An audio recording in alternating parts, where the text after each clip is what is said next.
Bismillahirrahmanirrahim. Ni'madu salli ala Rasulil Kareem. Amabad. கண்ணியமிக்க உலமாக்களே, நாள் அமைச்சர் அத்தாவுல்லா அவர்களே, முஷாரஃப் அவர்களே,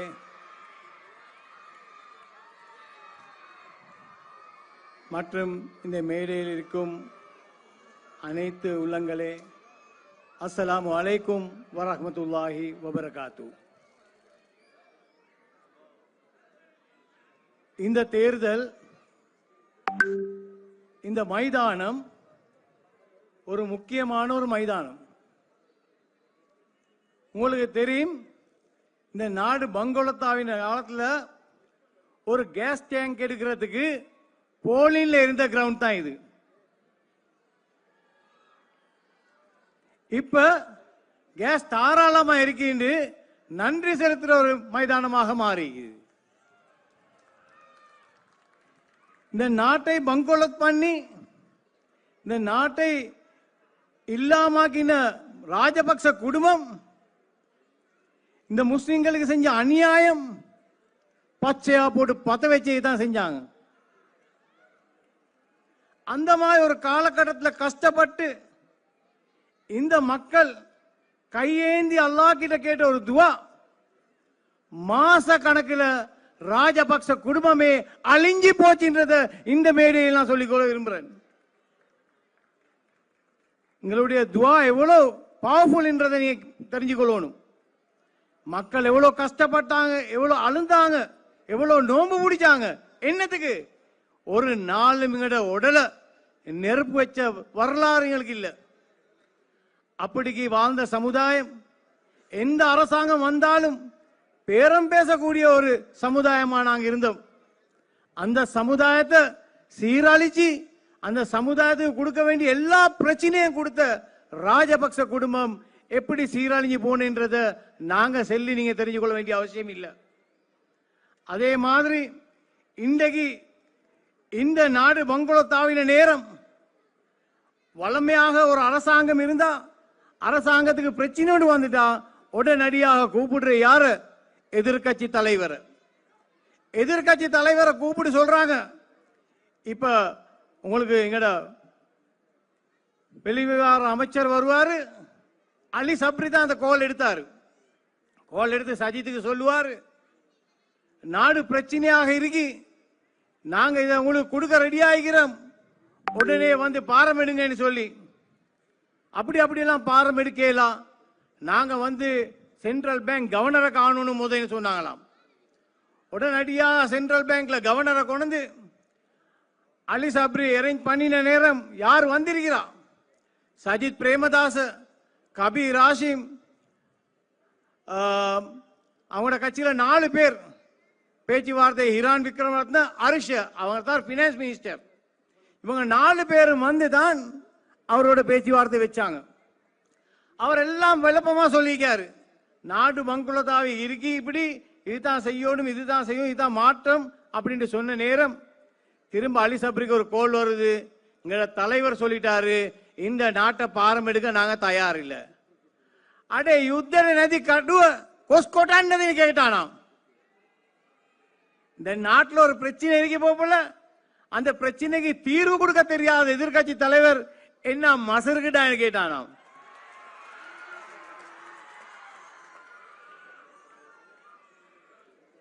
அந்த மாதிரி ஒரு கேடு கெட்ட ஒரு தலைமத்துவம், அது பிரச்சனைக்கு பயப்பட்டு ஓடுற ஒரு தலைவர். அந்த நேரம் ரணில் விக்ரமசிங்கர கட்சி மக்கள் தோக்கடிச்சு ஒரு தேசிய பட்டியல மட்டும் ஒரு ஆள் வர வேண்டிய சான்ஸ் ஒன்று இருந்துச்சு. அந்த சான்ஸை பார்த்து நாங்க எல்லாரும் பிரஷர் கொடுத்தோம். இந்த 225 பேர் இருக்கிற பாராளுமன்றத்தில் தலை உள்ள ஒரு தலைவர் இருக்கிறேன்னு சொன்னா அது ரணில் விக்ரமசிங்க மட்டும்தான் சொன்னோம். போங்க நீங்க பார்லிமெண்ட்டுக்கு. போனாரு, மாச கணக்குல மாசமும் போல பிரதம மந்திரி ஆகுறாரு, அதுக்கப்புறம் ஜனாதிபதி ஆகுறாரு. அவர் ஜனாதிபதி ஆகி முத என்ன செஞ்சாருன்னு சொன்னால், நீங்க பார்த்திருப்பீங்க பாராளுமன்ற நியூஸ் ஒரே காட்டுவான் டிவியில. ஒவ்வொரு மாசம் பார்லிமெண்ட்டுக்கு வந்தாலும் சொல்லுவாரு, இந்த நாடு பங்குலத்தாவி இருக்கி இந்த பாராளுமன்றத்தில் நாங்க கட்சி பேதம் எலெக்ஷன் டைம்ல வச்சுக்கொள்வோம். நாங்க எல்லாரும் ஒன்றுபடுவோம். ஒரு கட்சியாக வந்து இந்த நாட்டை மீட்டி எழுப்பின போறோம். தேர்தல் காலத்துல போய் நீங்க தேர்தல் செய்யுங்கன்னு சொன்னாரு. அதை ஏலா நீங்க போனும் நான் ஜனாதிபதி ஆகும் தான் சஜித் பிரேமதாஸ் சொன்னாரு. இவர் அந்த சேலஞ்ச பாரம் எடுத்து உலக நாட்டில் எல்லா தலைவருக்கும் பேசினாரு. முத பங்களாதேஷுடைய ஷேக் ஹசீனா தான் ரணில் விக்ரமசிங்க பிரதம மந்திரி கால் பண்ணி $400 மில்லியன் சொல்லி கொடுத்தா. 400 மில்லியன். ஆனா இன்றைக்கு வேதிக்கா ஸ்டேஜ்ல எல்லாம் சொல்றாங்க அப்படின்னா ரணில் விக்ரமசிங்க வந்து உலக நாடு எல்லாத்துக்கிட்டையும் சல்லி எடுத்து இன்னும் சல்லி திருப்பி கொடுக்கலன்னு சொல்லி நீங்க கேளுங்க. சென்ட்ரல் பேங்க்கு கால் பண்ணி இல்லாட்டி ரணில் விக்ரமசிங்க எத்தனையோ ஸ்டேஜ்ல சொல்லிட்டாரு. ஷேக் ஹசீனா கிட்ட எடுத்த 400 மில்லியனை திருப்பி கொடுத்தாச்சு. வேர்ல்ட் பேங்க் IMF எடுத்து கான்ட்ராக்ட் போடிக்க படி $2 பில்லியன் கட்டி முடிச்சாச்சு. இது பங்களாதேஷ் நாடுல கிரெடிட் தான் இது. அப்படி நாட்டை கொஞ்சம் கொஞ்சமா மீட்டி எழுப்பி இன்றைக்கு நீங்க இந்த ஸ்டேஜுக்கு ரணில் விக்ரமசிங்கக்கு ஆவேண்டி இவ்வளவு பேர் கூடி நிக்கிறத நினைச்சு பார்த்தாலே இந்த நாடு எப்படி போறேன்றத நல்லா பார்த்துக்கொள்ளும். இவங்க என்ன செய்யறாங்க இல்லாட்டி என்னத்தான் செஞ்சாங்க? சஜித் பிரேமதாச 40 பேர் வச்சிருந்தாரு. 40 பேர்ல 15 பேர் இந்த ஸ்டேஜுக்கு வந்தாச்சு. இப்ப நாளைக்கு நாளாண்டு ஆப்பிள் இன்னொரு 4 பேர் வராங்க. அப்ப 20 பேர் பேலன்ஸ் ஆகும். 20 பேர் பேலன்ஸ் ஆவினா சஜித் பிரேமதாஸ் இந்த நாட்டில் ஜனாதிபதி ஆவினா அவருக்கு இந்த அரசாங்கத்தை அமைக்க இயலுமா? ஏலா. அப்ப அதுக்கு பார்க்க அனுரகுமார திசாநாயக்க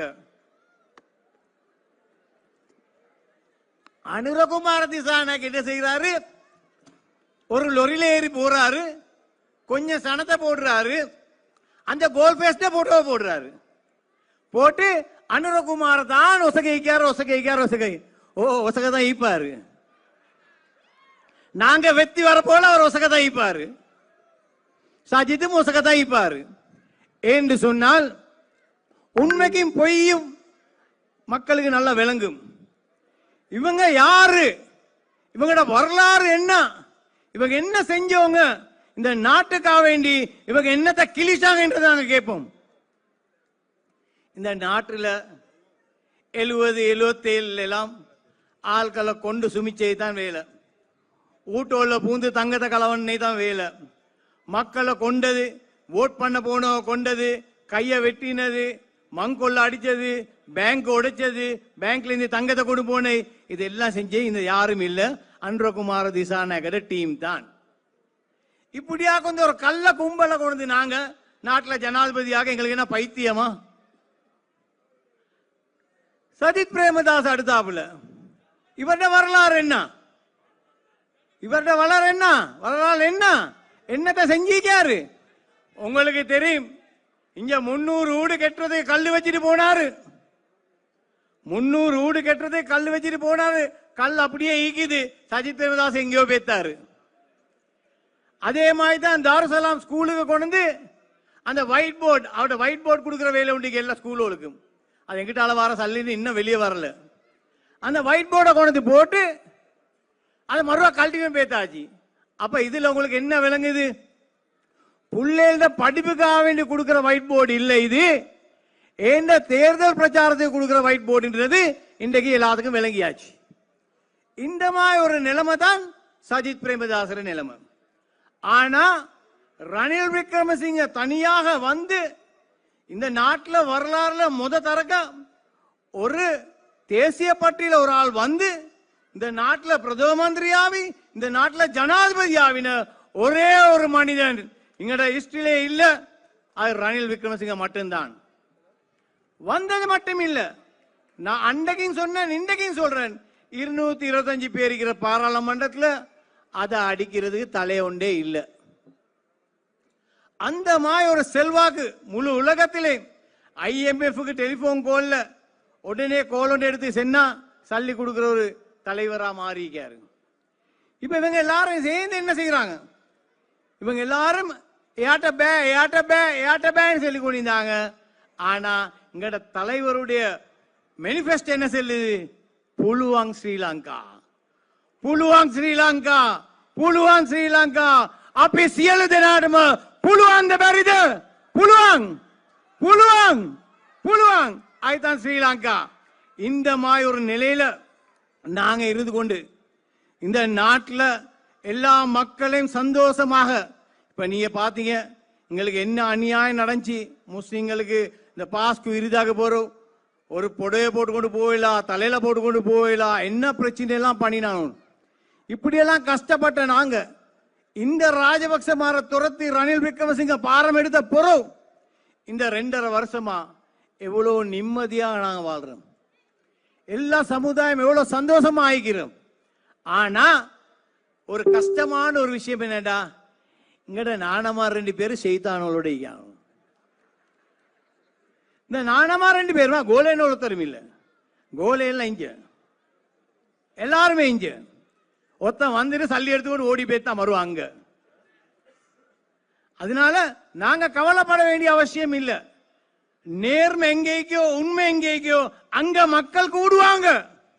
என்னத பொய்ய சொன்னாலும் மக்களுக்கு சுயபுத்தி ஒன்று இருக்குது. இதை ரோசிக்கலும் இவங்களுக்கு என்ன செய்யலும் என்ன செய்யலாம் என்றத நல்ல விலையும் கொள்ளணும். ஆனா இன்றைக்கு அகீமும் ரிஷாடும் சேர்ந்து எத்தனை வருடமாக எத்தனை அரசாங்கத்தில் இருந்தாங்க. உங்களுக்கு நல்ல நினைவுகிறீங்க, ஸ்ரீலங்கா முஸ்லிம் காங்கிரஸை தொடர்ந்து ஒரே ஒரு பாராளுமன்ற உறுப்பினராக வந்தார் MHM அஷ்ரப். இது வரலாறு, ஒரு கதை, யாரும் மறக்க கூடாத ஒரு கதை. அந்த நேரத்தில் சந்திரிகா குமாரதுங்கயோட ஒரு ஒப்பந்தம் பண்றாரு. ஏண்ட சப்போர்ட் உங்களுக்கு தான் சொல்லி சந்திரிகா வெத்தி ஒரு சீட்ல தான் வெத்திருக்கு. அந்த ஒரு சீட்ல வெத்தி அந்த அஷ்ரஃபுக்கு நாங்க கால் பண்றோம். டிபி விஜயதுங்க ஜனாதிபதி சொல்லி நாங்க கால் பண்றோம் அஷ்ரஃபுக்கு அம்பாறைக்கு வீட்டில் வைக்காரு. உங்களுக்கு ஒரு ஹெலிகாப்டர் அனுப்புறோம், உடனே நீங்க வாங்கன்னு சொல்லி. அப்ப எங்க அனுப்பணும்னு சொன்னாரு. அந்த இடத்துக்கு நாங்க ஹெலிகாப்டர் அனுப்பினோம். ரத்மலான ஏர்போர்ட்டுக்கு நானும் ஒரு கசினோ வியாபாரி ஒருத்தன் என்ன பொறுத்தால வந்தான் ஏர்போர்ட்டுக்கு. நாங்க 2 பேரும் பேத்து நிக்கிறோம். ஜனாதிபதி விஜயதுங்க கார்ல அஷ்ரப் சார் வந்தாரு, இறங்கினாரு, சலாம் சொன்னாரு, கையை தந்தாரு. அவருக்கு 21 கார் வந்து இஞ்சி அவரை கொண்டு போறது. அந்த கார்ல ஏறினாரு. அப்ப நாங்க போய் பேசினோம், விஜயதுங்க ஜனாதிபதிக்கு உங்களுக்கு கொஞ்சம் காணணுமா? Azad, I am very sorry, நான் சந்திரிகா அம்மையாருக்கு வாக்கு கொடுத்துட்டேன். ஏண்ட வாக்காளத்தான் இந்த அரசாங்கம் அமைக்கிறேன் சொன்னா, நிச்சயமாக முஸ்லிம் என்ற முறையில் நான் கொடுத்த வாக்கை காப்பாற்றணும், நான் சந்திரிகாவுக்கு தான் என்னுடைய ஆதரவை கொடுப்பேன். கார்ல ஏறி போன ஒரு தலைமத்துவம். ஆனா இன்றைக்கு அந்த தலைமத்துவம் அப்படியா? எங்க சரத் பொன்சேகா ஈகிறானோ அங்க தான் ஈகிறாங்க இவங்க எல்லாரும். எங்க பாட்லி சம்பிகை ஈகிறானோ அங்க தான் ஈகிறாங்க இவங்க. பாட்லி சம்பிகதாரு இந்த ஏழை எளிய மக்களுடைய, சுனாமியால பாதிக்கப்பட்ட மக்களுடைய 500 வீடு சவுதியால கெட்டி தந்த வீட்டை எத்தனை வருடமாக கொடுக்க விடாம கோர்ட்ல போய் வழக்கு போட்ட பாதிரி சம்பிகையோட தான் இன்றைக்கு சஜித் பிரேமதாசையும் ஹக்கீமும் ரிஷாடும் இருந்து ஓடிக்கிறாங்க. இதை மறந்துடுறாங்க. இவங்களுக்கு செல்லும் சம்பிகை ஏற்கனவே சஜிதை விட்டு பேத்துட்டாரு. நாங்க நிக்கா நீங்க சம்பிகை எடுக்க கூடாதுன்னு சொல்லலுமா? ஏலவா? ஆனா சொல்லல. ஏன்? இவங்களுக்கு ஒன்றும் பதவி, இவங்க நினைக்கிறாங்க சஜித் வெத்திடுவாருன்னு சொல்லி. எத்தனை தரக்க இவங்க போட்ட கேண்டிடேட் மாதிரி தோத்திருக்கிறாங்க, அமைச்சு பதவி இல்லாம இருந்திருக்காங்க. போன தரக்கம் சஜித்துக்கு தானே வாழை பிடிச்சிங்க. போன தரக்கம் சஜித்தை வெல்ல வைக்கத்தான் ட்ரை பண்ணீங்க, தோத்தாரு. சஜித் தோத்து தான் இப்ப நீங்க சஜித்தோட ஈண்டிங்க. மத்தவங்க பார்த்தாங்க எங்களோட உம்மத்துக்கு என்ன சரி சேவையை செய்யணும்னு சொன்னால் அது ரணில் விக்ரமசிங்க, ராஜபக்ச இல்ல, ரணில் விக்ரமசிங்க கேபினெட்ல நாங்க போய் இருப்போம்ன்ற தீர்மானத்தை தான் எடுத்தாங்க. அதுல தான் இருக்கிறாங்க. அதுல இருந்து தான் உங்களுக்கு என்ன செய்யலுமோ செஞ்சு கொண்டிருக்கிறாங்க. எங்களுக்கு எந்த ஒரு பதவியும் இல்லாம முஸ்லிம்களுடைய கோரிக்கை அவர் வந்த சீருக்கு 14 கோரிக்கை வச்சேன். உடனே வர சொன்னாரு. இங்க முஸ்லிம் பிரதிநிதித்துவத்தை கொண்டு போனேன், ஜமியத்துல் உலமாவை கொண்டு போனேன், எல்லாரும் ஒன்றுக்கு இருந்து பேசினோம். அந்த 14 விஷயத்திலையும் 12 விஷயங்களை முடிச்சு தந்த ஒரு தலைவர் தான் ரணில் விக்ரமசிங்கே என்றதை நான் இந்த இடத்துல குறிச்சு கொள்ளணும். அதனால மக்கள் இது சிந்தித்து செயலாற்ற வேண்டிய ஒரு தேர்தல். இது பேக்காட்டுற தேர்தல் ஒன்று இல்ல. முஸ்லிம்களை வெட்ட வைக்கிறதா முஸ்லிம்களை தோக்க வைக்கிறதா என்ற ஒரு தீர்மானம் எடுக்க வேண்டிய டைம். உங்களோட புத்திய பாவீங்க. நாங்க சிலை நீங்க தெரிஞ்சு கொள்ள தேவையில்ல. உங்களுக்கு தெரியும் முஸ்லிம்களுடைய வரலாறு என்ன, முஸ்லிம்கள் எப்படி கஷ்டப்பட்டிருக்க, முஸ்லிம்களோட பிரச்சனைகளுக்கு எந்த முடிவு கிடைச்சிச்சு, ஒன்றுமே இல்லை. இப்ப போட்டிக்காங்க மேனிஃபெஸ்ட்ல நாங்க வந்த சீருக்கு நுரைச்சொல ஊட்ட கொடுப்போம். அந்த கோர்ட்டு கொசையால போய் கொடுப்பாங்க. அட இந்த நாட்டில் கோர்ட்ட தீர்மானம்டா. நாங்க இப்ப நேத்து கூட மோஷன் போட்டிக்கோம் கோர்ட்டுக்கு. திரும்ப ஜனாதிபதி ஆபீஸால அட்டர்னி ஜெனரல் சொல்லி ஒரு மோஷன் போட்டு வச்சுக்கோம். என்னத்துக்கு?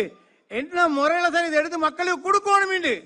ஏன் சவுதி எம்பசிடர் எனக்கு ஒரே கால் பண்ணுவார், அசாத் இந்த 500 கொடுத்தாயிண்டா அடுத்த நாளே நான் இன்னொரு 500 வீடு இன்னொரு டவுன்ஷிப் ஒன்று உங்களோட மக்களுக்கு நான் தருவேன் சொல்றாரு. அதுக்காக வேண்டி நாங்க ராவ் போல் பாடுபட்டு கொண்டிருக்கிறோம் அதை எடுத்து கொடுக்க. இதை இவர் மேனிஃபெஸ்டோல போடுறாரு.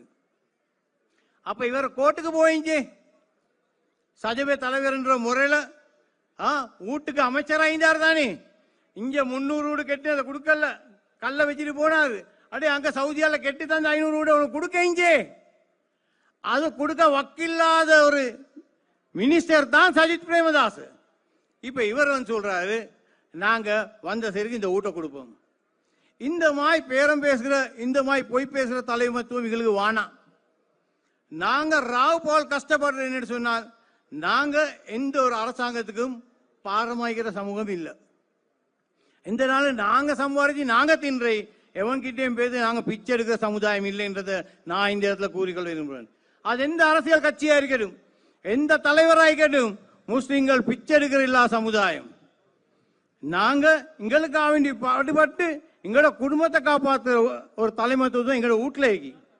இப்ப நாங்க உதாரணம் செல்வோமே, ஒரு வீட்டுல ஒரு பிரச்சனை, அந்த வீட்டுல பிரச்சனையை சால்வ் பண்றது நாங்க தான்.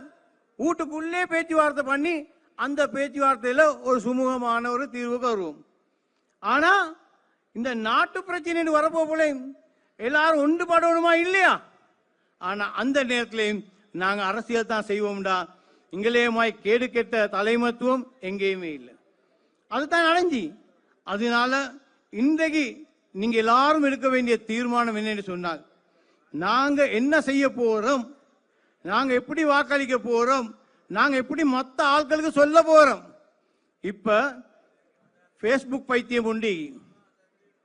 அந்த பேஸ்புக்ல இந்த மீட்டிங்ல அரவாசி போட்டோ ஒன்று எடுத்து போட்டு மீட்டிங்ல சண்டம் இல்லையா, அடே பொட்டேனே அடே பொட்டேனே செய்த பொட்டேனே பாருடா சனத்தை, இது போதுமா இன்னும் வேணுமா, இது போதுமா இன்னும் வேணுமா? அடே ரணில் வரமோதடா இந்த சனம்.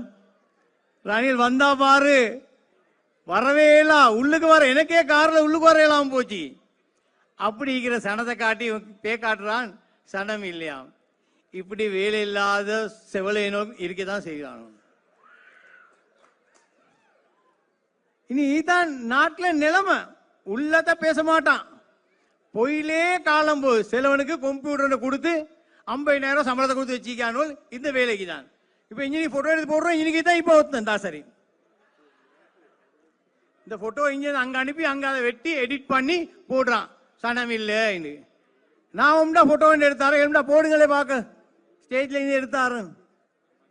இந்த மாதிரி போக்கிது வேலை செய்யற சில பேருக்கு தான் செய்வான். இவன் எல்லாம் நினைச்சு நாங்க கவலைப்படவே தேவையில்லை, பேசவும் தேவையில்லை. நாங்க ஒன்றுபடுவோம், இஸ்லாத்தையும் முஸ்லிம்களையும் காப்பாற்றணும், எங்களுடைய உரிமைகளை நாங்க வென்றெடுக்கணும். இதெல்லாம் செய்கிறேன் சொன்னா நாங்க என்ன தீர்மானம் எடுக்கணும்ன்றதை நாங்க ஒழுங்காக விளங்கிக் கொள்ளணும்.